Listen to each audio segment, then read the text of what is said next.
Mr. President, I ask unanimous consent that prior to the vote at 11:45, I be permitted to speak for 15 minutes and Senator Sherrod Brown be permitted to speak for 2 minutes. Without objection. Thank you, Mr. President. Last week, the Senate Judiciary Committee was busy. We met for over 30 hours to consider the nomination of Judge Ketanji Brown Jackson to fill a vacancy on the Supreme Court. During the meeting of the committee, hundreds of questions were posed to Judge Jackson. She spoke thoughtfully and at length about her years in public service, and most importantly, she really imparted to the committee and to America as it watched what she thought about this great nation, her pride in being an American, the opportunities which were given to her, and opportunities which she used to make this a better place for many. I was one of the millions who came away from last week's hearing deeply impressed with Judge Jackson. It proved to me during the course of her testimony that the words over the steps of the Supreme Court, equal justice under law, is a personal challenge and an invitation to a person just like Judge Jackson. But it appears some of our Republican colleagues are more reluctant to support her at this moment. She's still making the rounds. Over 50 senators have received personal visits, and even more will during the course of this week. They have reservations, and I've spoken to some of them and listened to their statements. They say that they don't have any question about her qualifications or experience. Well, thank goodness. She has a stellar resume. Anyone who's a lawyer in this nation would look at it with envy to think what she has achieved against the odds in her life. Unfortunately, some of the members of the committee misrepresented her record on several issues, and I'd like to try to set it straight at this moment. There seems to be this passion among some Republicans to get this nominee to state in a word or two her judicial philosophy. I find that interesting. If a person came up to one of my colleagues and said, "What is your political philosophy?" there are a number of things a person might say. They might say, for example, "I'm a fiscal conservative." And you might then ask, well, then why did you vote for the Trump tax cuts that gave tax breaks to the wealthiest Americans and added almost $2 trillion to the national debt? And if you're a fiscal conservative, why is it that you only preach for a balanced budget amendment when there's a Democrat in the White House, never when there's a Republican? Basically what you're saying is, I can hear you and your declaration, but I want to know what you've done. When it comes to Judge Jackson, those who seek her judicial philosophy and want a simple label, one way or the other, just haven't done their homework. She has almost 600 published opinions. This woman, this jurist, is not held back in explaining in case after case how she views the law. It's there for the reading. Every member of the Senate and the public have access to that information to get the true measure of a judicial philosophy. What she said over and over again at the hearing was, "I believe in judicial restraint." I think that's exactly what we need in a judge, personally.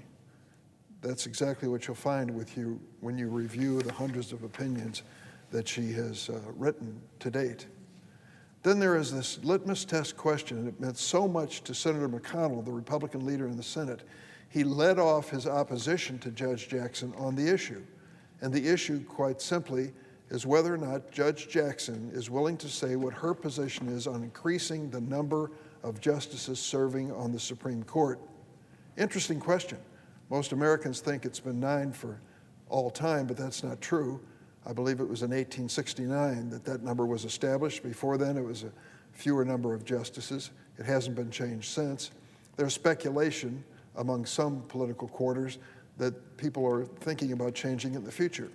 So when it came to Senator McConnell's opposition to Judge Jackson, because she said it's a policy matter to be decided by Congress, not to be decided by the court as to the composition and number on the Supreme Court, Senator McConnell went on to say that disqualified her. That was the leading disqualification.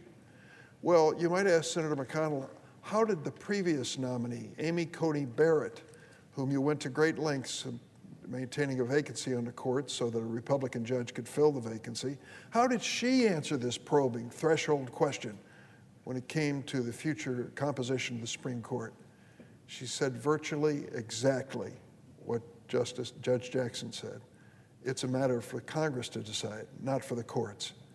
That was an acceptable answer with Amy Coney Barrett, but for Senator McConnell, it's an unacceptable answer when it comes to Judge Jackson. The other questions that were raised were about her legal representation. Those of us who practice law understand that you don't necessarily agree with the legal position of every client who walks in the office, and sometimes you have no choice. If the court appoints you as a defender or as an attorney to represent someone who's an indigent client, you often have a client before you who's not necessarily a savory character and might have some questionable background. Your job is to be a zealous advocate for that client, but never to lie to the court. Stick with the truth. Do your best. Represent them in the course of litigation. That's what Judge Jackson has done in her private practice in her years working for the federal public defender. Most attorneys get it. Most of them understand that that client you're representing is not necessarily espousing your point of view, nor really boasting of a lifestyle that you admire. But you have a professional obligation to do your best as a lawyer to represent them before the court of law. Some of them were opposed to Judge Jackson because she represented detainees at Guantanamo Bay. That's curious because these same lawmakers once claimed that judicial nominees should not be held accountable for the views and actions of their clients. It was the junior senator from Missouri who not that long ago argued, and I quote, "do not necessarily share the views of the people they represent, but must represent them effectively and fairly." He was right then, and he ought to remember it now. Or consider the words of the junior senator from Texas who told us in September of 2019, quote, "saying that the views of your clients or the positions of your clients are necessarily your own personal views is no more accurate than saying a criminal defense lawyer who represents capital defendants is advancing the cause of murder." End of quote from the junior senator from Texas. Finally, some of our Republican colleagues have accused Judge Jackson of being soft on crime. We had an interesting panel the last day when we considered the judge, and on that panel was a gentleman who is the president of the black law enforcement organization known as Noble. And I asked him point blank, we know that the Fraternal Order of Police have endorsed Judge Jackson's aspiration to the court.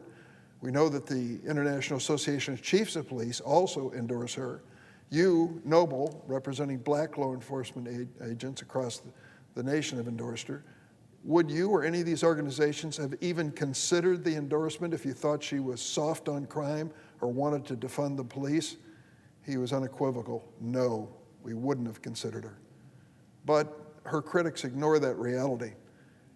And I want to make it clear that any senator considering her nomination has the right to make their own choice in this process.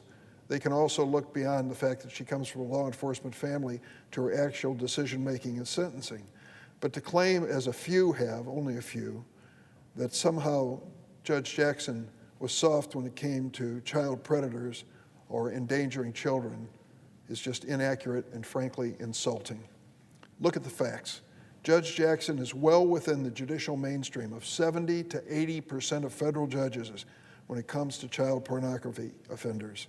Not out of the mainstream, in it, and she's put many behind bars for decades. Her approach to these cases is comparable to that of many of President Trump's nominees on the bench today. Independent fact checkers have exposed these baseless attacks for what they are. I can't say it any better than the conservative federal prosecutor who wrote in a conservative magazine, the National Review, that this line of attack against Judge Jackson is, quote, "meritless to the point of demagoguery," end of quote. Let's be clear, none, absolutely none of the attacks that have been leveled against Judge Jackson stand up to scrutiny. I assume that's why only a few of my Republican colleagues have spoken out in support of them. So I want to thank the majority of Republican Judiciary Committee members who treated last week's hearing with dignity and respect. They posed challenging, probing questions to Judge Jackson, and that was their responsibility to do so. Judge Jackson's forthright responses showed the American public why she deserves this historic opportunity. She is a brilliant jurist, even-handed, with a model temperament. There were so many moments, for those who followed the hearing, they know what I'm speaking of, When I looked up and saw her sitting at the table thinking she could stand up at this very moment and say, "Enough, my family and I are leaving," but she didn't. She had the strength and the grace and the dignity and determination to weather even that political firestorm. I'm honored to support Judge Jackson. I look forward to our Judiciary Committee vote on her nomination next Monday. Mr. President, on another matter, Senator Rob Portman of Ohio and I are co-chairs of the Bipartisan Senate Ukraine Caucus. Tomorrow we're hosting a meeting for senators with members of the Ukrainian parliament. The parliament there is known as the Rada. They're coming to Washington to discuss how we can help even more in assisting the valiant people of Ukraine defending against this barbaric invasion by Vladimir Putin. I hope our colleagues on both sides of the aisle will join us to send a clear message to Ukraine that we stand united in their efforts. Putin's unprovoked and unconscionable war on Ukraine has revealed what he is really all about. He's a tyrant, seething with resentment, driven by delusions of great Mother Russia, willing to slaughter innocent men, women, and children to restore a lost Russian empire.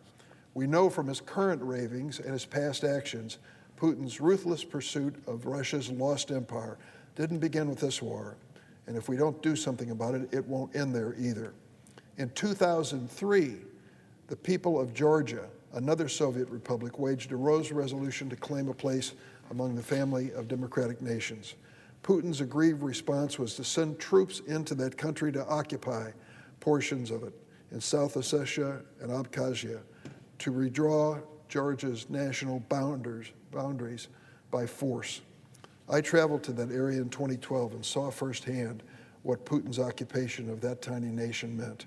In 2014, the people of Ukraine rose up to demand change as well, the revolution of dignity, they called it. They succeeded and threw out a deeply corrupt Russian-backed president, and they ousted him. Their parliament, when they did, he fled to Moscow, his real home. Putin's revenge months later was to send Russian troops to invade and annex the Crimean Peninsula and the Donbas regions of eastern Ukraine by force. They've continued to wage that war. I have mentioned many times my concern for this region, and it, I guess, is attached to the fact that my mother was born in Lithuania and came here as a little girl. Her family fled from the oppressionist Tsarist Russia, which then controlled the Baltic states and far beyond. During World War II, the Baltic states endured brutal Nazi occupation, and after the war, they were held captive behind the Iron Curtain by the USSR. In August 1889, 2 months before the fall of the Berlin Wall, 2 million people in Latvia, Lithuania, and Estonia physically, literally, joined hands in a peaceful protest. They formed a human chain, declared that they wanted to join Europe and be part of the family of democracies. 2 years later, the Baltics threw off Russian occupiers and reclaimed their independence. It was a festive day. I was, I guess, honored to be a witness part of it.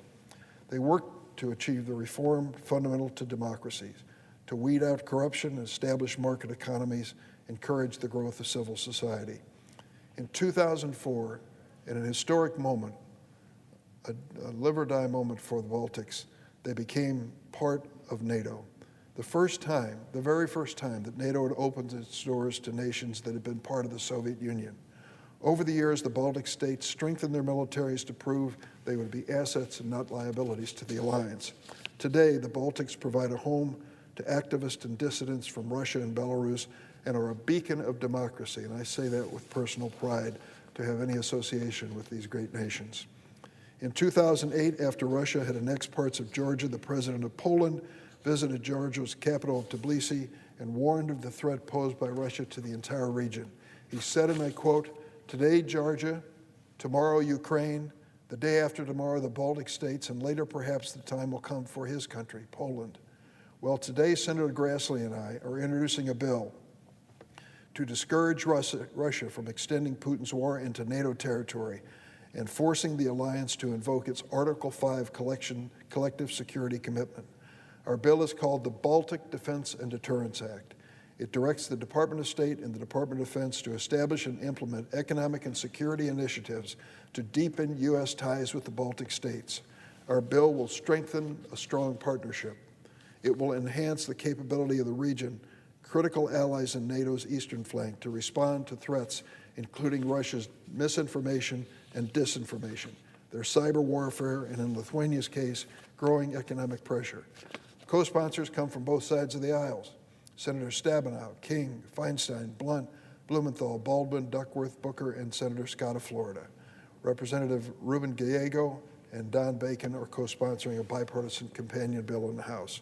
In conclusion, in 1997, Russian President Boris Yeltsin offered the Baltic states unilateral security guarantees if they would give up their aspirations to join NATO. They refused. They were determined to become their own sovereign states, their own democracy, and they have succeeded. Kurt Volker, former U.S. ambassador to NATO, former U.S. special representative to Ukraine, has said that far from being a burden on NATO, the admission of Latvia, Lithuania, and Estonia reinvigorated the alliance. In his words, the Baltic states turned out to be, and I quote, the best democratic and economic reformers, the ones most committed to build fresh new militaries, and the ones willing to support the U.S. and other fora. They have sent troops on costly U.S. missions, and their troops have fought and died alongside NATO forces in Iraq and Afghanistan. By securing America's economic and security partnerships with the Baltics, our bill will help deter Vladimir Putin from extending his barbaric war into NATO territory. I yield the floor. Senator